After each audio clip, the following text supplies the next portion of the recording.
I never thought I'd say this, but losing my boyfriend to my sister was the best thing that ever happened to me. Can you imagine your own sister, at Christmas dinner, seriously proposing a boyfriend swap? Mine did. What she didn't know was that the man she so eagerly traded up for was carrying a dark secret, one that would infect her life while mine found real, unexpected love. I'm Ella, and Olivia is my sister. Growing up, our lives often felt like a competition, one I usually lost. Olivia was always the center of attention, the loudest voice in the room, the one who treated every dinner like her own personal TED Talk. I just learned to push food around my plate and fade into the background. My boyfriend, Luke, was usually glued to his phone next to me, his mind clearly wandering.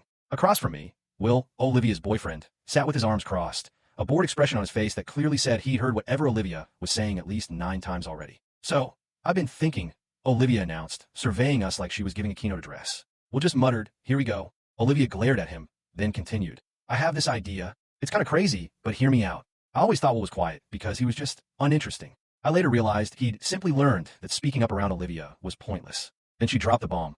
"I think you and I should swap boyfriends." I blinked. Then I laughed out loud. She couldn't be serious. I looked at Luke, expecting him to chuckle with me, but he wasn't. He looked up from his phone, staring at Olivia more intently than he'd looked at me in months. "I'm serious," Olivia said, that sweet, threatening grin on her face. She waved her hand dismissively at Will. "Will is so boring. No offense, babe. He never wants to do anything spontaneous. He just wants to stay home and watch movies and cook dinner. It's like dating a retirement home." Will snorted softly. "Better than dating a tornado that destroys everything and calls it excitement." His voice was quiet, but sharp. Olivia ignored him, as if she hadn't heard a thing. "And Luke," she continued, leaning forward, chin in hand, "he's adventurous. He's fun. He's always down to try new things. I just feel like we'd be way more compatible. It makes sense if you think about it." I fixed her with a stare. "You're insane," I said, my voice cool. "I'm practical," she retorted. "Why should we both be stuck in relationships that don't fit when we could just trade? It's not like any of us are married, Ella."